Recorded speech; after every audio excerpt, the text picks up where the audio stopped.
Hello students, now we have to start the chapter that is physical features of India.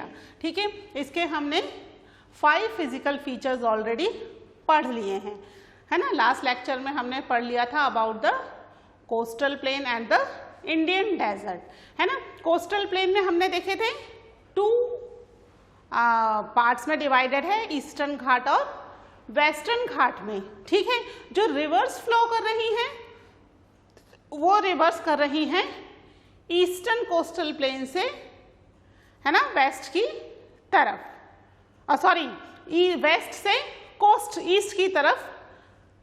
जो western घाट है वहां से reverse flow कर रही हैं टू द ईस्टर्न घाट या ईस्टर्न कोस्टल प्लेन की तरफ, और वहां से वो किस में मर्ज हो रही हैं, वो मर्ज हो रही हैं in the Bay of Bengal. ठीक है, इसी तरीके से जो ईस्टर्न घाट है या ईस्टर्न कोस्टल प्लेन है, ईस्टर्न कोस्टल प्लेन पर एक लेक है, Chilika lake, that is the largest salt water lake.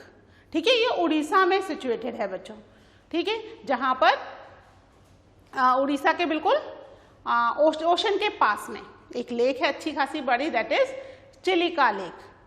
ठीक है, तो ये यहाँ पर सिचुएटेड है, that is the salt water lake. Ocean के पास में है ना, तो सॉल्ट वाटर लेक है ये. ठीक है, और आज हम लेक्चर में पढ़ेंगे अपना last physical feature, that is the islands, है ना, द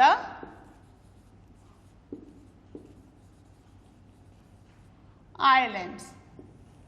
ठीक है, तो हमारे जो सदर्न इंडिया है यहां पर 2 आइलैंड्स हैं. ठीक है, इधर की तरफ है और यहां पर पूरी ऐसे लंबी चेन सी बनी हुई है. ठीक है, आइलैंड की. ये वाला जो आइलैंड है दैट इज द लक्षद्वीप. पता है ना कौन सा ओशन है ये? अरेबियन ओशन में, अरेबियन सी में. अरेबियन सी में लक्षद्वीप है. वहीं इधर बे ऑफ बंगाल में कौन सा आइलैंड है? अंडमान एंड निकोबार. ठीक है, अंडमान एंड निकोबार आइलैंड है. ठीक है, सबसे पहले बात करते हैं लक्षद्वीप की. लक्षद्वीप आइलैंड जो है वो बहुत बड़ा नहीं है, ये बहुत छोटा है. 32 स्क्वायर किलोमीटर में ये पूरा आइलैंड फैला हुआ है. ठीक है, यानी ज्यादा बड़ा नहीं है. जो लक्षद्वीप नाम है वो 1973 के बाद दिया गया है. उससे पहले तक इसको अलग अलग नाम से बुलाया जाता था.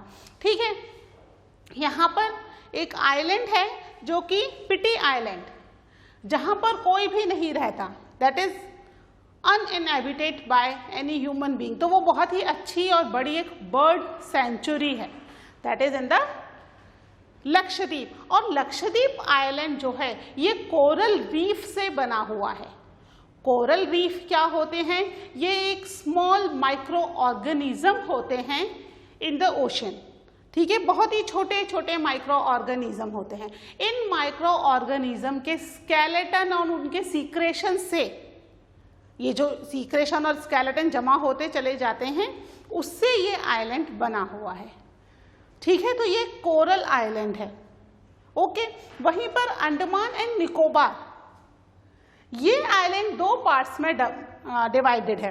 अपर part is known as Andaman and lower part is known as Nicobar. यानी ऊपर नॉर्थ वाला पार्ट अंडमान है और साउथ वाला पार्ट निकोबार है. लेकिन दोनों की एडमिनिस्ट्रेटिव ऑफिस या कैपिटल सिटी एक ही है, that is the Port Blair.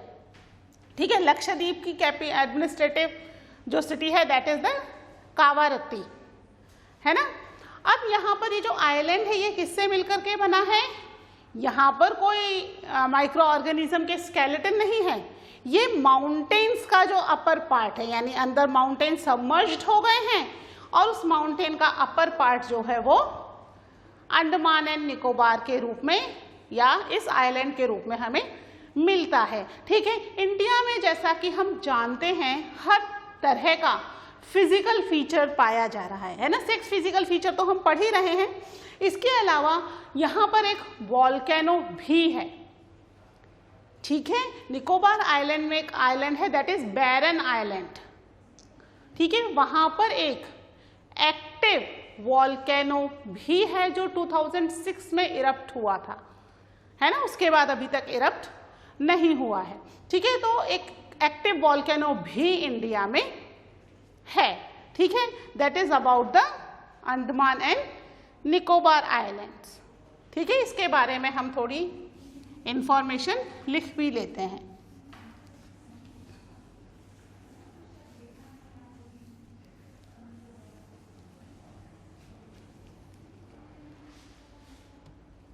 ठीक है, तो पहले हम लिख लेते हैं about the Lakshadweep island.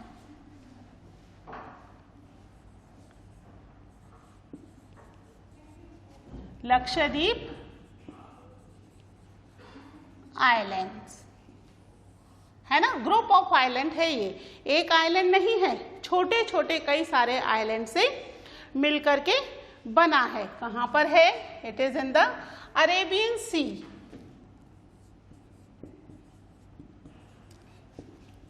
It is in the Arabian Sea and close to Kerala, ठीक है। केरला से हम जाएंगे तो बहुत ही पास में है, ठीक है, बहुत ज्यादा दूर नहीं है। ये ग्रुप ऑफ आइलैंड किससे मिलकर के बना है? स्मॉल कोरल रीफ से, ठीक है। This island, this group of island is made up of small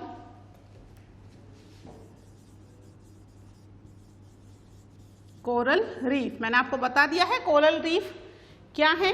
These are the small micro organism, है ना, जो पानी के अंदर ही रहते हैं, पानी में ही जीते हैं, ठीक है। और वहां पर ही इनके स्केलेटन, उनके सीक्रेशंस जो हैं, उनकी वजह से ये आइलैंड बना हुआ है। बेसिकली कोरल रीफ 3 तरह के होते हैं, है ना, पर हमें इनकी डिटेल में जाने की आवश्यकता नहीं है, ठीक है। हमें बस इतना ही जानना काफी है कि लक्षद्वीप आइलैंड जो है वो किससे बना हुआ है। It is made up of the coral reef, ठीक है। और ये जो है 1973 से पहले इट वॉज नोन एज, ठीक है, इसको अलग अलग नाम से जानते थे। लक्षद्वीप, मिनिकॉय एंड अमेनद्वीप, ठीक है। ये इसके अलग अलग नाम थे, वॉज नोन एज बिफोर कब? 1973, ठीक है। 1973 के बाद इसको कलेक्टिवली एक नाम दे दिया गया, दैट इज लक्षद्वीप, ठीक है। और इसका जो एरिया है कितना है? वो बहुत ही कम है। It covers small area of 32 square kilometre only. केवल इतना ही एरिया ये कवर करता है। इसके अलावा इसका एडमिनिस्ट्रेटिव जो कैपिटल है कावारत्ती इज एडमिनिस्ट्रेटिव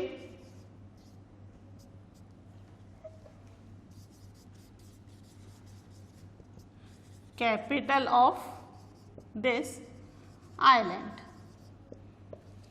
ठीक है। इसके अलावा एक कौन सा आइलैंड देखा था? बर्ड सेंचुरी है, दैट इज पिटी आइलैंड, ठीक है। पिटी आइलैंड जो कि वहां कोई नहीं रहता। पिटी आइलैंड which is uninhabited, ठीक है। अनइनहेबिटेटेड है यानी कि वहां पर कोई नहीं रहता, तो वो क्या बन गया है? Has a bird sanctuary.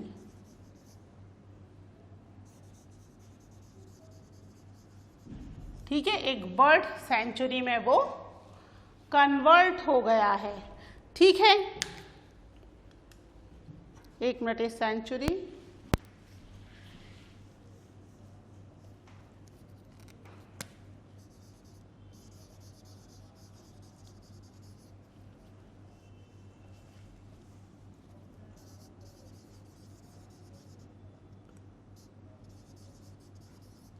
ठीक है, बर्ड सेंचुरी में कन्वर्ट हो गया है। ठीक है, this is all about the Lakshadweep island. ठीक है, इसको नोट डाउन कर लीजिए। फिर हम देखते हैं about the Andaman and Nicobar island.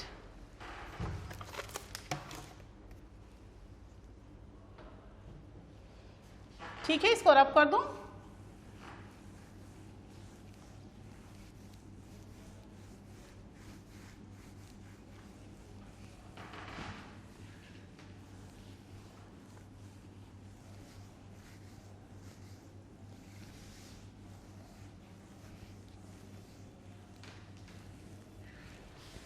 ठीक है, अब हमारा जो नेक्स्ट आइलैंड है वो कौन सा है?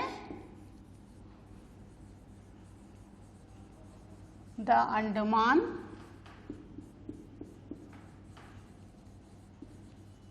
And Nicobar island.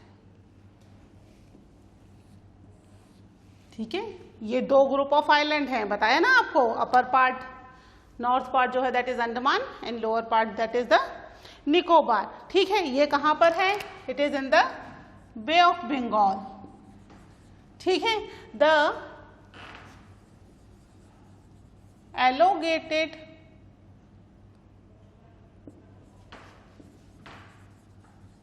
chain of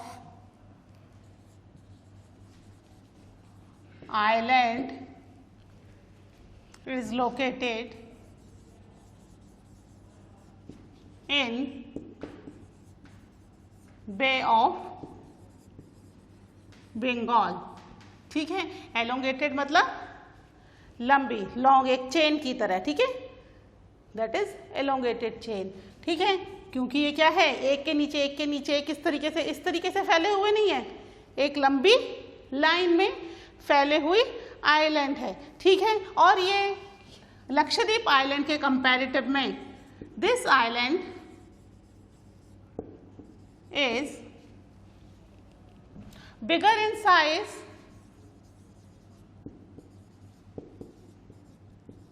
ठीक है, ये किसके कंपैरिजन में बता रहे हैं हम? With the comparison of the Lakshadweep, है ना, bigger in size and more in numbers and scattered. Scattered मतलब बिखरे हुए। ठीक है, ज्यादा है नंबर में, बड़े हैं साइज में, और बहुत ज्यादा बड़े एरिया में फैले हुए भी हैं। ठीक है, और ये जो आइलैंड है, the entire island is divided in 2 parts, है ना। इसका जो नॉर्थ पार्ट है वो किस में है? The north part is known as Andaman and जो lower part है या जो southern part है, and the southern part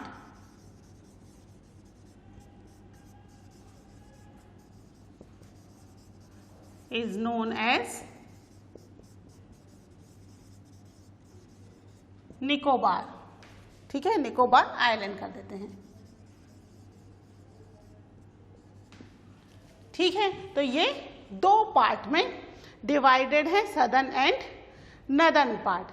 ठीक है, अब ये जो आइलैंड है ये क्या है? It is the elevated part of the mountain. जो भी माउंटेन का अपर पार्ट है, उठा हुआ पार्ट है, वो है।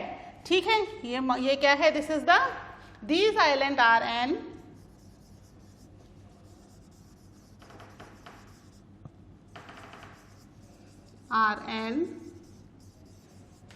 elevated part of the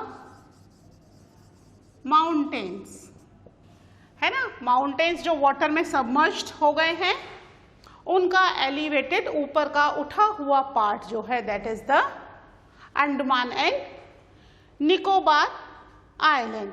ठीक है, और यहाँ पर बहुत ही अच्छी ग्रेट डाइवर्सिटी है of the flora and fauna. ठीक है, देयर आर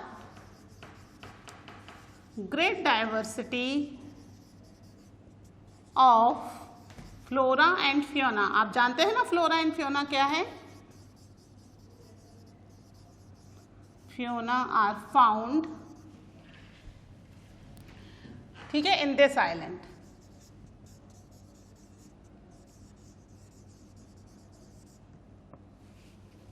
ठीक है, इसकी जो कैपिटल है that is the Port Blair. ठीक है, लिख लेना।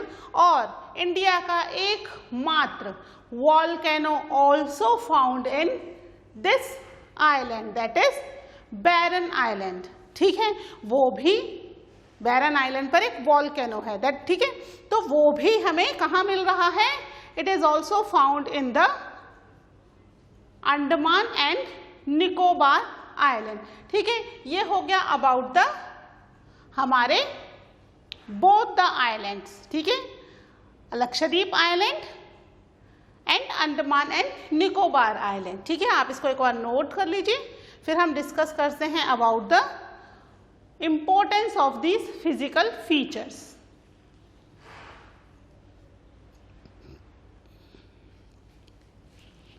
ठीक है, तो अंडमान निकोबार आइलैंड और लक्षद्वीप आइलैंड ये क्यों बहुत ज़्यादा ज़रूरी है फॉर द इंडियन कॉन्टिनेंट?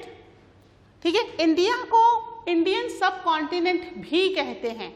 ये कहने का रीज़न यही है कि इंडिया में हर तरह का फिजिकल फीचर पाया जाता है।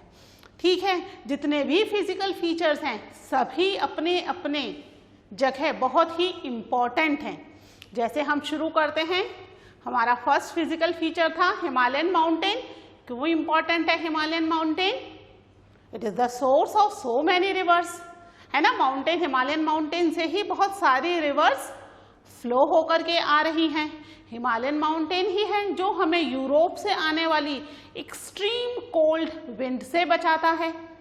और पुराने टाइम में जितने भी तरह के इन्वेंशंस थे, हर तरह के इन्वेंशन से इसने हमें बचाया। उधर से कोई भी हमारे ऊपर अटैक नहीं कर पाता था, तो इट इज़ वेरी इंपॉर्टेंट। फिर नदर्न प्लेन, नदर्न प्लेन की क्या इंपॉर्टेंस है? Northern plane is the granary of India. हमने देखा ना नदर्न प्लेन कैसा है, इट्स वेरी फर्टाइल, है ना, made up of the alluvial soil. तो ये इंडिया की ग्रेनरी है, यहाँ पर ही मेनली जो फूड क्रॉप्स है वो यहाँ पर ग्रो की जाती हैं। फिर हमने देखे पेनिनसुलर प्लेट्यूज, है ना, सेंट्रल हाईलैंड, डेक्कन प्लेट्यू, ये क्यों इंपॉर्टेंट है? These plateaus provide the minerals and metals for the country। और किसी भी कंट्री के डेवलपमेंट के लिए ये मिनरल्स एंड मेटल्स बहुत ही ज़्यादा इम्पॉर्टेंट होते हैं। ठीक है, फिर हमारे जो वाटर बॉडीज़ हैं या आइलैंड्स हैं कह लीजिए, या कोस्टल एरिया है, ये हमें प्रोवाइड कर रहे हैं फिशिंग, मराइन फैसिलिटीज़, पोर्ट की फैसिलिटीज़ ये प्रोवाइड कर रहे हैं, है ना। तो हर फिजिकल फीचर जो है that is very very important for India, है ना। इसीलिए इंडिया जो है अपने आप में एक फुल कंट्री है, पूरी कंट्री है। उसे किसी भी सामान के लिए या किसी भी ज़रूरत की चीज़ों के लिए it was not dependent on others country in the ancient time. बाहर से बिजनेसमैन या ट्रेडर्स इंडिया आते थे, इंडियंस को यहाँ पर किसी भी ऐसे सामान की आवश्यकता नहीं थी कि उन्हें दूसरी कंट्री में जाना पड़े, है ना। यूरोप में चीज़ें नहीं मिलती, सबसे ज़्यादा यूरोपियन लोग ट्रेडिंग के लिए इधर से उधर घूमते रहते थे। इसी वजह से उन्होंने बहुत सारी कंट्रीज को कॉलोनाइज भी किया। बट इंडिया में हर तरह की ज़रूरत का सामान इंडिया के अंदर ही अवेलेबल था, इसलिए हमें ज़रूरत ही नहीं पड़ी यहाँ वहाँ जाकर के सामान परचेज करने की या सेल करने की। सेल करने की ज़रूरत इसलिए नहीं पड़ेगी, जो परचेज करने के लिए थे ट्रेडर्स वो अपने आप ही बहुत सारे इंडिया आ जाते थे, है ना। तो इंडिया के हर एक फिजिकल फीचर की अपने आप में एक इम्पॉर्टेंस है, ठीक है। इसका अभी हमारा मैप वर्क बचा है, that we will complete in the next lecture. Till then take care, bye.